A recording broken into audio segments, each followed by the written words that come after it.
Welcome to this Friday edition of the Redacted Culturecast. Today is Friday, November 11th, Veterans Day of 2022. This is as part of a Friday series, a engagement in the philosophy of violence. And what we mean by the philosophy of violence is not a philosophy that advocates for violence, but rather, how do we understand the concept of violence in philosophical terms? How do we understand the metaphysics, what is, the ethics, what ought, and the epistemology involved in how we understand violence? For, as many sayings have said before, it is kind of important that we know what we are talking about and why we are doing the things that we do instead of just doing them. If you are watching today, you will notice that I am wearing one of our new t-shirts, which is currently available for pre-order until Sunday, or through Sunday. It is V.2 SUBDUED. You will notice while you're watching that the logos and the visibility will come in and out of, it'll come in and out of visibility. This harkens back to the subdued decals and night vision capable identifiers that we would wear overseas. So if you would like to support the channel, please head over to redactedllc.com. There you will find our merch page. On that merch page, you will find the V2 SUBDUED pre-order going through Sunday. Now on to the show. Today, we are engaging in what I am referring to as a moral argument for an armed population. This should not come too far out of order, but engage rather with a specific series of ideas regarding the ethics around a population having the capacity for violence or being armed. It primarily focuses on them being armed, or the moral requirement, or that being a prerequisite for a moral society to be armed. In order to begin with that, or in order to come to that conclusion, we must also address what it is we mean by a moral society. There are two ways that I think this can be described. The first way is that a moral society can be described in structure. The structure, whether it is the legal apparatus as well as, well, it's not whether, but both the legal apparatus and the cultural norms of a society are aligned with and modeled after a pre-existing objective moral code. That there is a code out there. There is this thing, these laws of morality that are out there, outside of human observation or outside of humanity, an ontologically separate concept that is this thing called morality that we are stumbling and trying to figure out and how to understand so we can orient our lives to that. This is an argument in metaphysics that morality is not generated by the individual through their subjective perspective, but rather it is a thing out there that we do better to align ourselves to. Instead of aligning the world to our will, a properly ordered society orders itself in accordance with something greater than it, something ontologically outside of itself, a moral code. Another example of how a society could be determined as moral is that it is moving in a direction. It is a directional approach. It is in pursuit of virtues. It is not in pursuit of the antithesis of virtues. It is in pursuit of the good. So though it may not be good, it is pursuing good.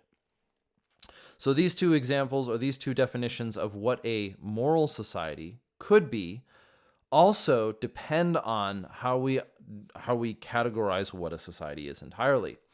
And a society should, I think, be understood as the summary of its parts. A society is the summary of the social mores, the social mores of the society, the people. It is the summary of its people, their traditions, habits, trends, actually, and their legal system. How do they orient themselves? How do they construct their social interactive system? So while a society, well, almost by definition, is a social construct, the way that that society is evaluated is not the same thing as a social construct. Throughout history, philosophers,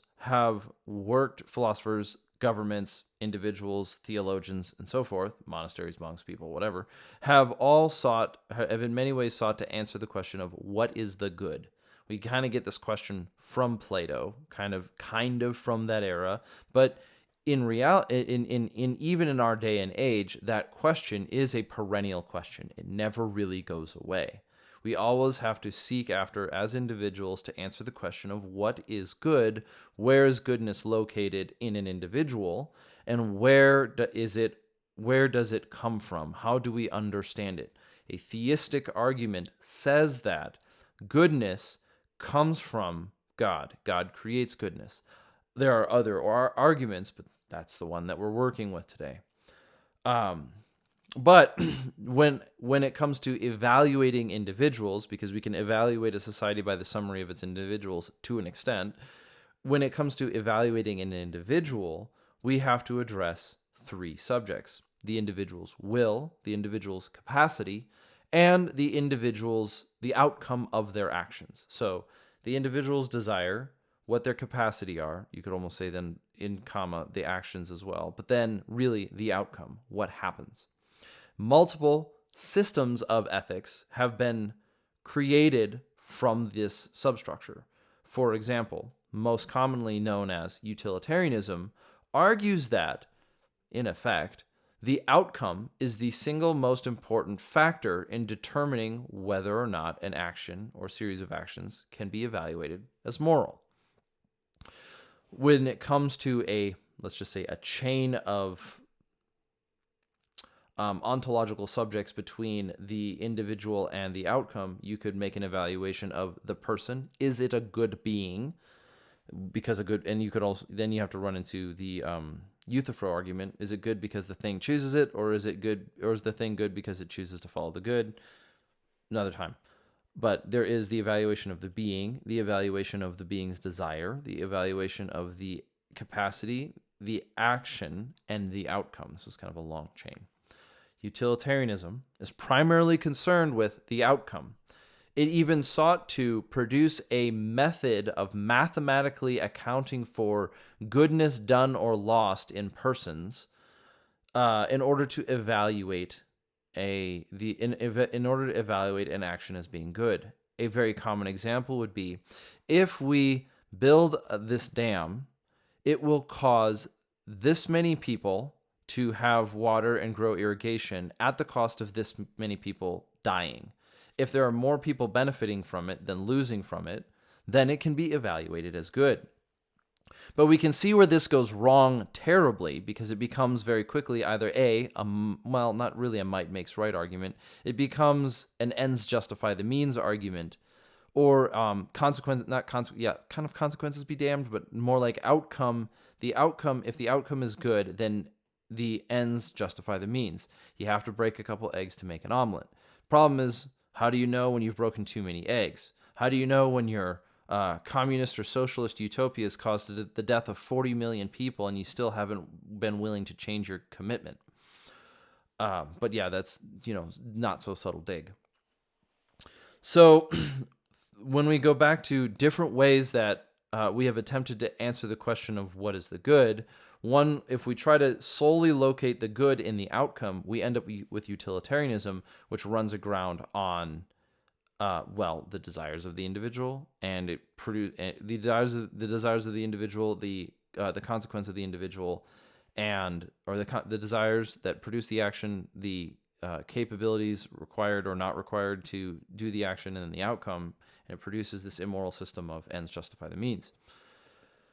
Another example would be to try to evaluate the individual. So then it would make the argument, this is sort of a hyper-simplified version, but there are, quote, good people and bad people, and some people are good and what they do is good, and some people are bad and what they do is bad. And good people can only do good things and bad people can only do bad things, and this is sort of that comic book story, or that storybook comic book hyper-simplification. No one really takes this one seriously, which is kind of nice, but it has to be addressed. That there are very few people who actually, when pressed, believe that there are ontologically good beings and ontologically good persons and ontologically bad persons. There are exceptions to this, but we don't. I think those are fringe arguments that tell more about the person who believes them than what the theory itself commits to. So another example of where ethics can be located at is in the will. A person, the thing that sort of took, or the ideas that sort of took an axe to the tree that was utilitarianism, was the concern for the desires of the individual. We again have our 3 points: the will, the individuals, what they want, what their capacity is, and what the outcome is. If a scenario happens, or if a situation takes place where the outcome is good but the desire is bad, the person can hardly take credit for the good that was done. If I had desired to do something that was evil, but it ended up resulting in something good, I don't actually get to take credit for that being a good that I desired, because I desired something other than the good. In the inverse, in the same way, if I desire to do something good, but I don't have the capacity to make it happen, I cannot claim the credit for the outcome because I didn't do it. I didn't produce it. So when it comes to the desire, we know we've engaged in 2 philosophical examples. One of them being utilitarianism, which is outcome, and then another one which would be a little bit more of an imperative, Kantian imperative drive, which is the desire of the individual it has an impact on whether or not that action is good. We're also left with the issue of capacity. And we identified in one example that if I desire to do good but don't have the capacity to do it, I can't claim the credit of doing the good. Just because you have good intentions doesn't mean they won't take you down a road to hell. And so if we were to try to focus in on the concept of capacity, which does pertain to the example of an armed population, we have seen multiple formats of this argument appear in justifications for an armed society. One of them, most commonly quoted, is an armed society is a polite society. But this, unfortunately, struggles with some of the same things that a utilitarian argument struggles with. It makes the statement that the outcome that a society is moral, or an outcome that a society is polite, is justification on the basis of it being a moral society, or it is a justification alone for the society being armed. If you arm a society and then they become polite, you are creating a utilitarian argument, which, even though cogent, meaning it's not in itself is not self-contradictory and it has weight to it, even though you're making what you could say is a good argument, it's not a sufficient argument completely. It's one useful piece, one useful puzzle piece, one useful brick in a wall or in a foundation. But an armed society, being a polite society, can only function in metaphysical terms, in philosophical argumentation, under a utilitarian argument, which also doesn't have a defense against the might makes right argument, or the ends justify the means. And so if I make the argument that a armed society is a polite society and view that argument alone as sufficient evidence for a society being armed, I will run aground and not have an adequate defense against a tyranny for the greater good. In other words, if I could create a society where people had no will, but they also never did anything wrong, well, the ends justify the means, and functionally that's a utilitarian argument. It could almost be described as pragmatic, but this is where utopia tends to fall to pieces. So that idea of capacity, I have the desire, the will to do something good, I have the capacity to see that action done, and then the outcome has to turn out. That capacity is the linchpin of many of these arguments, but also in the way that a governing body engages in its population. The purpose of a government, and I would argue, this almost has to be taken as assumption in this point in our discussion, but the purpose of government is for the protection of the individual's rights. That means those rights pre-exist the government, they exist before the government, or they are more foundational to existence than that government's existence, and that government's sole responsibility is the protection and preservation of individuals' rights and a way of due process and recourse against the infringement of those rights. If a person infringes on another person's right, it is the responsibility of the government to provide a method of recourse that doesn't further violate rights through due process to have a recourse or a redress of grievances between the parties. It also needs to be able to exist between the population and the government. A government becomes tyrannical when there is no redress of grievances between the population and the government. This can become tricky, because what happens if those redress of grievances are illegitimate? Enter political arguments in 2020, 2021, and 2022. So, in a population, if we're going to go back to the definition of what a population is and what a society is, we can recognize that a society consists of both the population and the government. A society contains both. In this argument, we're going to make the argument, we're going to stand on that it consists of both, because a government for and by the people is of the people, for of and by the people is of the people. People consist of the government. Government consists of citizens of the nation or the society. And then that society, the government, since it consists of people bound by the mores of that society, exist within that society. It becomes fundamentally ethically dubious when one group of people, no matter how they acquired some sort of government position, go out of their way to infringe on the rights of other individuals.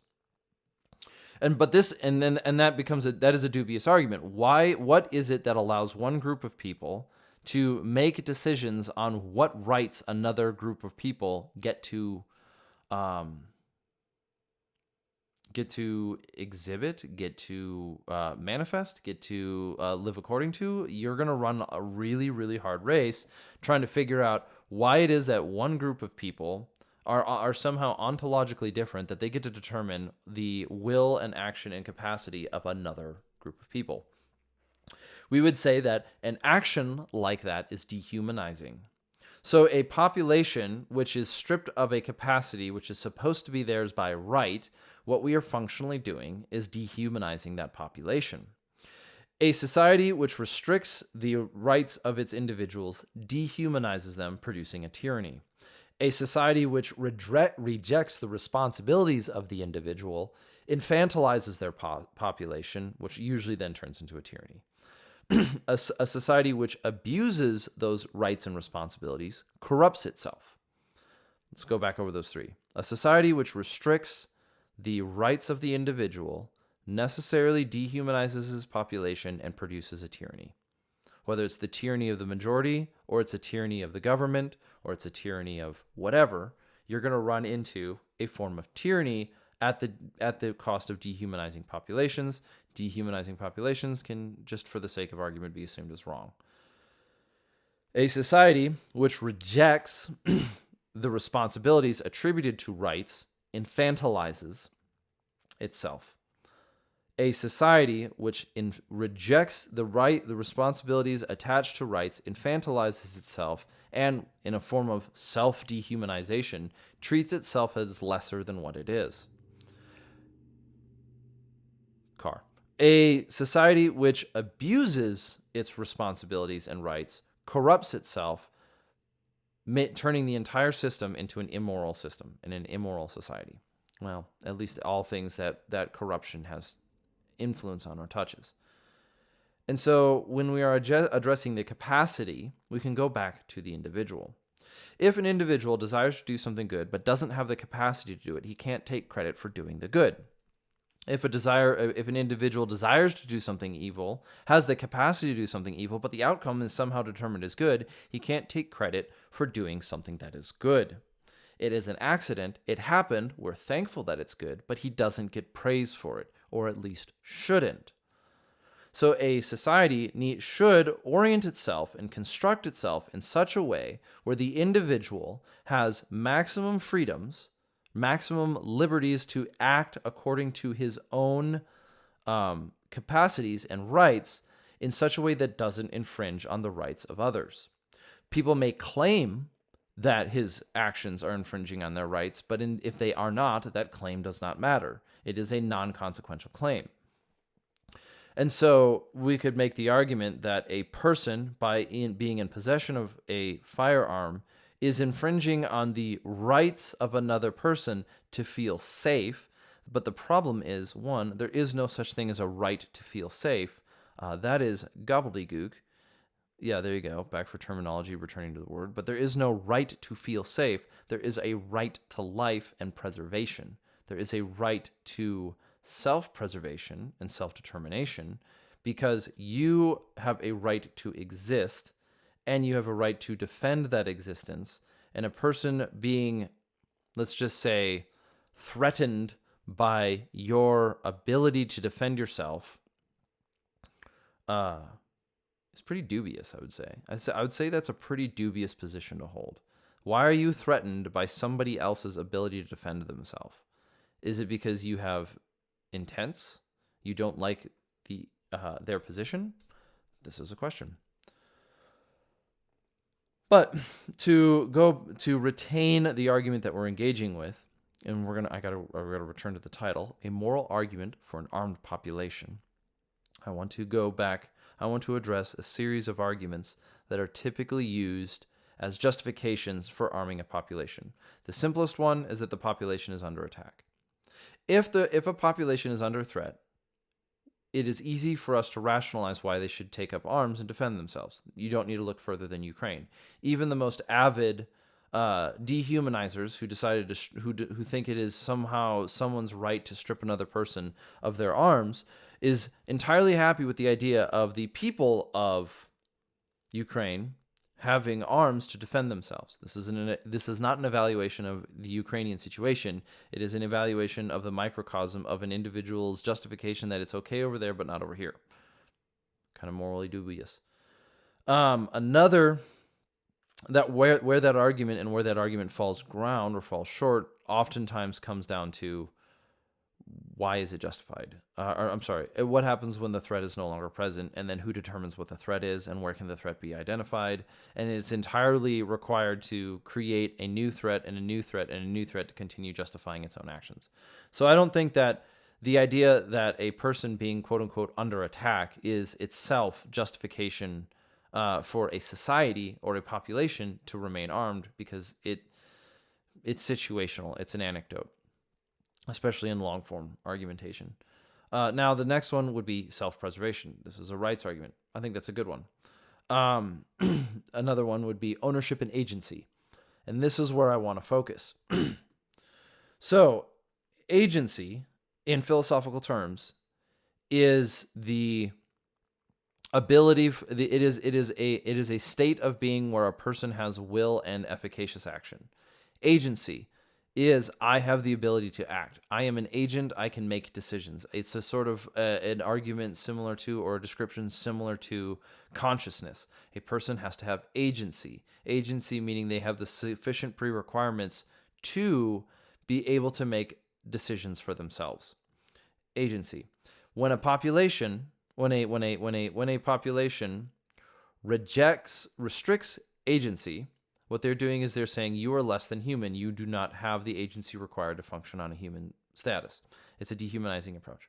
When a society rejects agency in itself, when it says I could make no other decision, it infantilizes itself and reverts to vengeance schemes, basically just perpetual violence. So kind of funny how if you seek to build a society that is devoid of the capacity of violence or whatever, if you create a quote-unquote disarmed society, you are directing them towards a vengeance-based organization, which also tends to produce violence. I think you can make an argument through Leninism and Leninism that this is how Leninism came to produce so much death, or Maoism in another way, but Maoism is slightly different. So when we stick to the capacity when we stick to what does it mean to be armed, we are saying that what it means for a person to be armed is that they have the capacity to defend themselves through equipment, they have the capacity. I don't know why this is I don't really understand why this tends to be considered such a difficult subject for people. Not people like us listening, but like, why is it so consistently brought up as an argument that what defines an armed person, and why the capacity of an individual is the thing which is targeted, except for one condition. When I say I don't understand, I do, but I find it a very simplistic argument. There's one phrase and one way where this can be understood, is this idea of how we're not going to talk about tyranny, we're talking about infantilization in this one. How, in the example of if somebody views themselves as harmless, they sort of arbitrarily give themselves the benefit of the doubt of not doing something immoral. They give themselves artificial moral status. The idea that a harmless person is a good person is the arbitrary giving of moral status to an unearned person. In other words, it's not that you have done anything good that gives you a moral platform. It is the idea that you are not capable of doing a thing that gives you a moral platform. And that is very dubious. The idea that an individual is harmless can only mean that in any sort of power struggle or in any sort of conflict, they can only therefore be the victim. And the victim is a victim is now arbitrarily gaining the argument that in being the victim, they are the moral one because they are not the oppressor. This is sort of Marxism meets Leninism meets contemporary philosophy. What you have when a person makes an argument that they are harmless, that they could not do something, they are saying that one, they are either less than human and somehow better than, but they are also making the argument that in any situation where they do not get the desired outcome, they therefore can claim that they are being victimized for their position. And a victimized position implies a sense of morality to it. It implies the morality of being the victim, that you deserve a redress of grievances. And if you deserve a redress of grievances, you can wield the power of the state to sort of get your reparations. You can see where that's going. The issue with a society which infantilizes itself is that it requires somebody else to do the work of justice for them while simultaneously claiming that they get to control the strings of what that morality is. And this is horribly unethical. And this is how, and this is why it only produces things like genocide and mass dehumanization of populations and things like racism and other garbage. So the challenge, and I've had to take notes for this one because this is not the first time I've attempted to record it. The challenge with a society and how it orients itself is if it accepts the responsibility that a government is of, for, and by the people, and thus part of the society.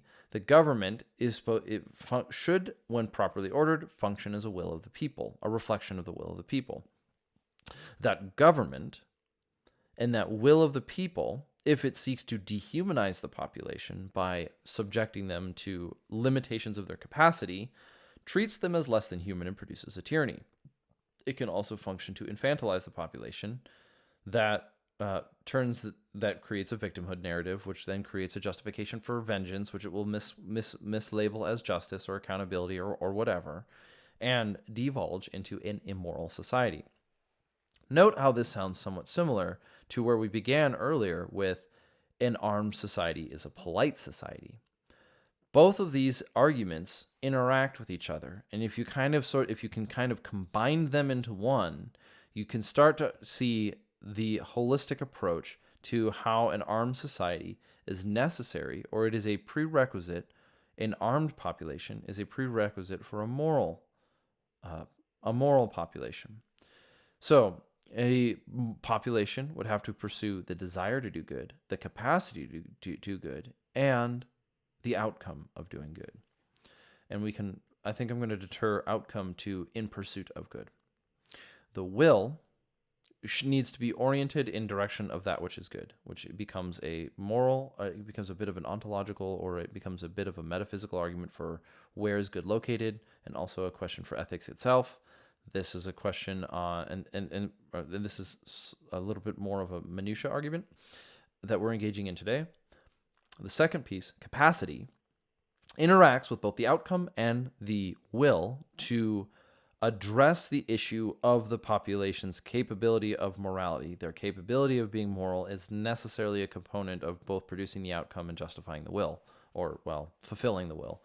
And so, a society must seek after the capacity to do good. This comes into the question of arms. The question of arms. The question of arms comes down to what then is an armed society, and what does that mean? An armed society you can try to address it by what they have access to, guns and ammunition and all this kind of stuff, but it also comes down to, in a sense, being armed with sanction or justification, or armed isn't purely an item-based thing. One way of phrasing this, what is one of the things that makes special operations so dangerous, is that they have the sanction by the population to perform their duties as expected. So soldiers are sort of sanctioned to go do violence necessary on behalf of the society, and you can make evaluations on whether those actions are right. Maybe the government is leading the people astray. Maybe you can go down that road. We're not going down that road today. But what it does entail and what it does address is that being armed is not solely in the equipment that the item people have possession with, which presupposes property. So if you don't have I'll make the argument right now, if your government or your society abolishes property, you are an immoral society necessarily by your construction. There is no such thing as a moral society that doesn't have property, because it dehumanizes the population to a subhuman status where they cannot have the will to do that which is good. You're just dehumanizing your population, but I don't want to go down that road too far. Rather, armed includes both armed with ideas and armed with, well, arms. And arms are tools, which are armed are tools which whose whether or not their express purpose is the defense of individuals is sort of arbitrary, because you can use a hatchet for self-defense. It's not. I think any argument that engages in whether or not this is considered an offensive or a defensive weapon is fundamentally childish, and just it's almost laughable. Like, what makes, what is, well, it's not. I have to make a correction there, but the idea that a weapon can be determined as an assault weapon versus a non-assault weapon is funny, because anyone who knows anything about guns at all knows that that's sort of a ridiculous, arbitrary distinction. It's a ridiculous, arbitrary distinction, because the capacity of the firearm is somehow imbued with moral responsibility because it's being called an assault something. Okay, like it's an assault cheese wheel. And there's plenty of jokes like that too. So go ahead and meme that for me. But we said an armed population is a population that includes both ideas and equipment. A population which is disarmed can be disarmed by saying that any sort of method of self-defense would be invalid. We would see this as an obvious tyranny. But when we address it to the idea of a population being armed with equipment, we don't somehow see that as the same thing. So if you're going to disarm a population by ideas saying that any form of self-defense is actually wrong, we would call that a tyranny. We would call that immoral by its structure. It's rather straightforward. It dehumanizes the population. So when you strip a population of their firearms, or when you tell them that when a population is disarmed by choice, they are dehumanizing themselves. And therefore, in the act of dehumanizing themselves, they are stripping themselves of the capacity to act. And because they are stripping themselves of the capacity to act, they are making themselves outside of the capability of being moral. A moral population must include the desire, the capacity, and the outcome of being moral. And if they strip themselves of the capacity for it, they cannot claim morality. Rather, pursuit of that capacity is pursuit of fulfilling one's responsibility to their community, and their community being other human beings, as in the preservation of life and the defense of the population, or the preservation of life in general.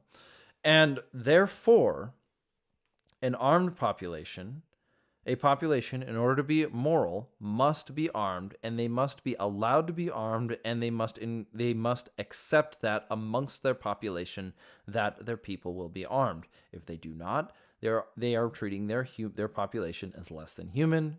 Dehumanizing a population is always immoral, and therefore that is how we get to one way we get to the conclusion of a moral argument for an armed populace. In order for your population to be moral, they must be armed. Thank you for listening to this Friday edition, this Friday you want to call it a struggle session? Please don't. But this Friday edition of the Redacted Culture Cast. I hope that you enjoy your Veterans Day. If you're a veteran out there and you're getting your freebies, you do you, boo. It's good for, go ahead and get at it. But what I would appreciate, what I'd appreciate from all of you is that you reach out to your friends on this Veterans Day. You may not know what to say. You may be the veteran yourself, but hey, let's go build community and let's figure it out. If you want to support the channel, you can pre-order. Don't forget to pre-order this edition, this subdued version. They will be marked with genuine first run. So if you know what that means and you want to collect them for the future, they will be marked. The ones purchased in this pre-order, and if we have a little bit of holdover after that, which is not really guaranteed at this point, will be marked genuine first run. Everything after that, if we do another run of the subdued shirts or the white on black, will not be genuine first run. They will just be standard edition. So if you want to support the channel, head over to redactedllc.com. You can pick up one of our pre-orders there. You can follow us through social media on here, YouTube, or Rumble. We're also on Spotify, Apple, and a whole bunch of others. It's kind of weird. And on Instagram, @redactedllc. Thank you very much, and carry on.